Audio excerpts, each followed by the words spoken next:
Bonjour à tous et bienvenue dans C'est Gourmand. Ravi de vous retrouver aujourd'hui et puis je suis ravie de recevoir Simon Pacari dans mon émission. On vient de lui décerner le prix par le guide Michelin Passion Dessert. Bonjour Simon. Bonjour Anne. Comment ça va? Ça va très bien, merci. Ça fait plaisir de vous recevoir. Merci beaucoup. Voilà, on se connaît très bien et c'est vraiment, je suis très contente. Et puis en plus, pour fêter ce titre, c'était le 18 janvier, Passion Dessert. C'est ça. Un joli moment, j'imagine. C'était un moment inattendu et vraiment incroyable. J'en rêvais. Et que le guide Michelin me récompense de ce titre-là, c'était exceptionnel. Voilà, vraiment, j'étais très heureux. Vous l'avez appris le jour même? Je l'ai appris le jour même, vraiment en live. Je l'ai appris le jour même. Quelle a été votre réaction? J'étais très ému. Franchement, j'étais vraiment ému parce que je ne m'y attendais pas. Oui. Et que c'était un objectif que je m'étais fixé il y a déjà plusieurs années. Et voilà, c'est le sentiment du travail accompli, de beaucoup d'heures de travail. Et en fait, une belle récompense. Voilà, j'étais vraiment ému et très touché et très heureux que le guide Michelin me récompense de ce titre-là. C'était vraiment exceptionnel. Alors vous avez travaillé dans un restaurant 2 étoiles à Carcassonne. Voilà, c'est aussi une récompense. On peut dire que vous êtes un pâtissier 2 étoiles? Oui, j'ai travaillé dans ce restaurant. Voilà, j'y ai passé 2 belles années. Ouais. Et oui, c'est comme ça. Je suis vraiment content de cette expérience-là. Et puis de ce que ça a pu m'apporter aussi, parce que voilà, il s'en est écoulé de très belles choses aussi. Donc voilà. Alors, je suppose que Marc de Passerio, votre ancien chef à Aix-en-Provence, vous avez travaillé de longues années à ses côtés. Il doit être très content. Vous l'avez eu au téléphone? Je l'ai eu au téléphone. On est resté et on est toujours en contact. On est toujours très proches. C'est un peu comme mon deuxième papa.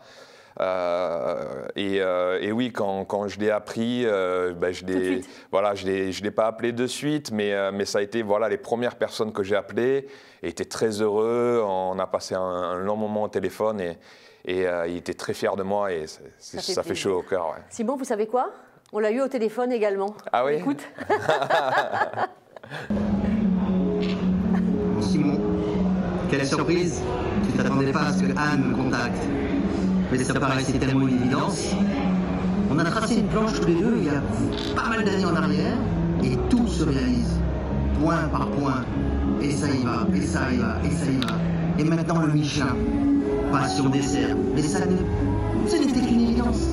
Ça ne pouvait pas être autrement. Tu sais qu'on est toujours ensemble, on sera toujours ensemble. Je t'embrasse très fort et je suis extrêmement fier de toi. Alors, ça fait plaisir? C'est touchant, vraiment. Je suis un peu ému parce que c'est une personne qui compte énormément pour moi.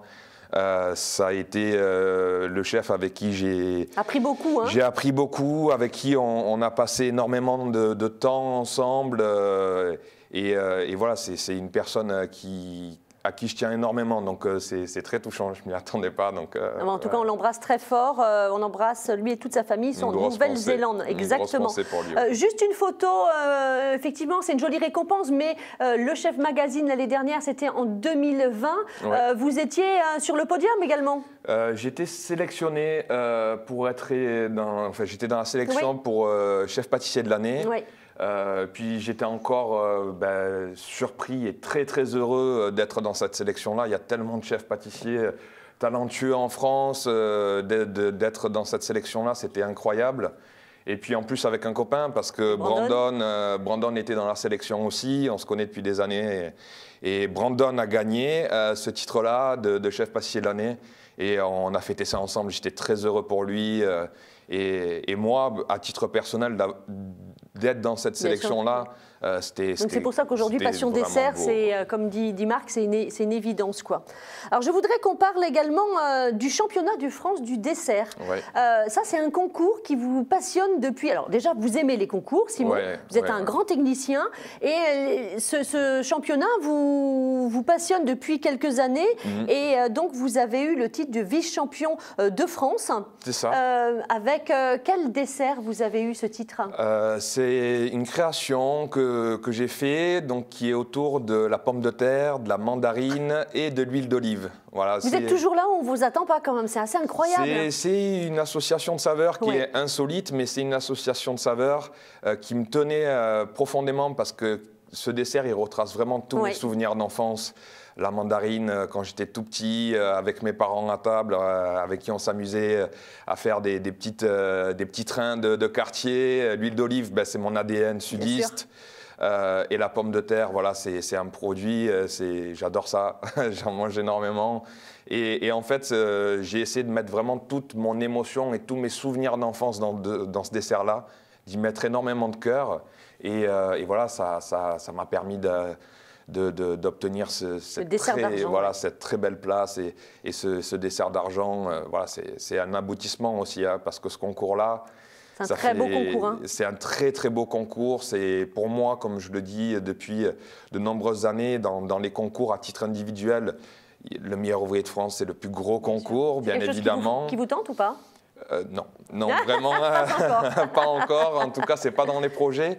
Mais voilà, et en dessous, en termes d'intensité et en termes de concours, je pense que le championnat de France, c'est à titre individuel, je redis bien encore une fois, c'est juste en dessous du meilleur ouvrier de France. C'est un très gros concours avec une grosse exigence. Et d'avoir performé et d'arriver dessert d'argent, c'était quand même magnifique aussi. Magnifique. On peut dire effectivement que les inscriptions sont ouvertes et vous pouvez vous inscrire jusqu'au 1er mars 2021. Donc voilà, n'hésitez pas. C'est un très très beau concours pour tous les pâtissiers ou jeunes pâtissiers, parce qu'ils font aussi pour la section apprentis. C'est un magnifique concours et je vous invite vraiment à y aller, à vous inscrire, parce que ça vous permet de grandir, vraiment. C'est un concours qui vous pousse dans vos retranchements, qui pousse à l'excellence et voilà, c'est un vrai tremplin. Donc j'invite tous les pâtissiers à s'inscrire à ce concours-là. Vous nous avez parlé de ce dessert et moi j'ai parlé de votre technique. On va voir un dessert qui est assez incroyable, c'est l'huître. Oui. Alors ça, il a quelques années déjà, ce dessert, mais comment on en arrive à créer un dessert comme ça, qui va représenter une huître qui n'en est pas une? C'est votre folie? C'est ma folie. C'est votre folie. C'est vraiment ma folie et c'est le dessert qui... c'est mon dessert signature. C'est le dessert qui peut-être aujourd'hui me représente le plus par rapport à mon esprit, à cette folie-là. Dans des associations de goût un peu... Que vous êtes vous capable de faire et qui fonctionnent. Voilà, qui sont particulières.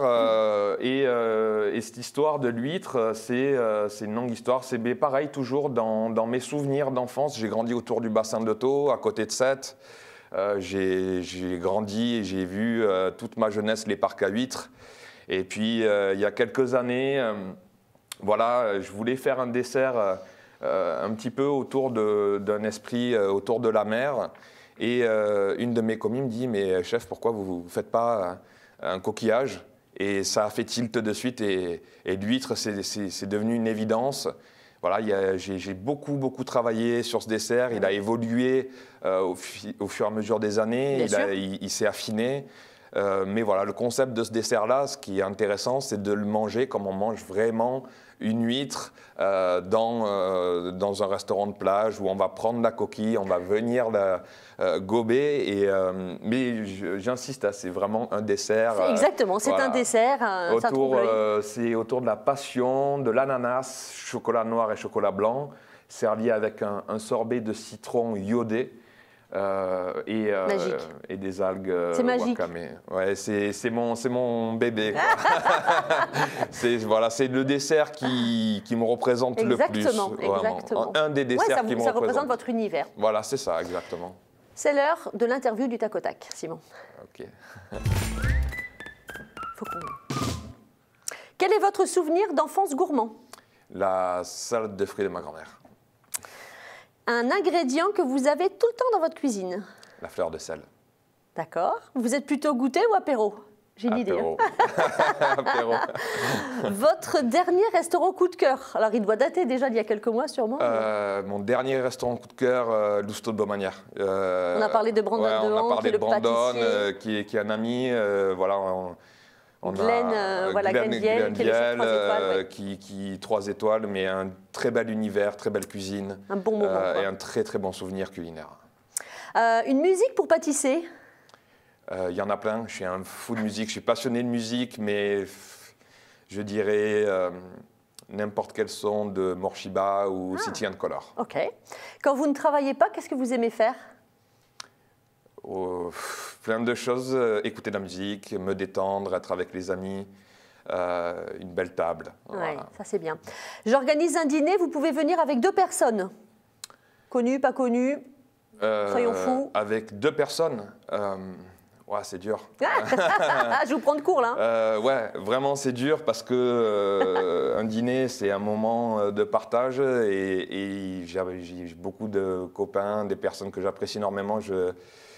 Je ne serais pas là comme ça, je ne serais pas. Beaucoup de personnes, je te répondrai pourquoi que 2 personnes en fait. Parce que les autres, c'est moi qui les invite. Ah ouais. Il ne faut pas être plus de 6 à la maison, on le rappelle. Ouais, c'est vrai, il faut faire attention. Pour finir un peu cette émission, on va voir comme ça les chefs d'avant, les copains du Sud, parce que voilà, un peu en vrac comme ça, parce que c'est important.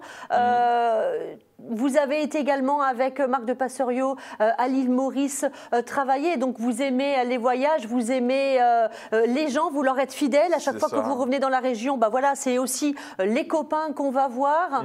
C'est important de se retrouver. Ensuite, ça va être quoi l'aventure à venir? Vous allez rester un peu avec nous? Il y a de très très gros projets qui arrivent. Voilà, je suis très excité parce qu'il y a du changement qui vont arriver très prochainement, dans les prochaines semaines. De très gros projets. Et voilà, bon, j'invite les personnes qui sont intéressées à me suivre sur les réseaux sociaux. J'en dis pas trop encore. Voilà, on a hâte de savoir le suspense, mais voilà, ça va être un très très beau projet et j'ai hâte de vous faire découvrir tout ça en tout cas. Bon, j'espère que vous n'allez pas partir trop loin parce que nous, on aime quand vous êtes là pour faire effectivement, en plus des petits repas et manger de bons desserts. Encore merci beaucoup. Bravo, toute l'équipe de C'est Gourmand se joint à moi pour voilà, vous féliciter pour ce passion dessert. Simon, c'était un plaisir de vous recevoir. Pour moi, vraiment, merci beaucoup. À très bientôt. À bientôt Anne, merci. Je vous souhaite une excellente soirée. Je vous souhaite à venir également sur le compte Instagram de C'est Gourmand pour nous suivre. Il y a de jolies surprises à venir pour la Saint-Valentin. Donc soyez avec nous. Je vous embrasse très fort. Ciao, ciao, à la semaine prochaine.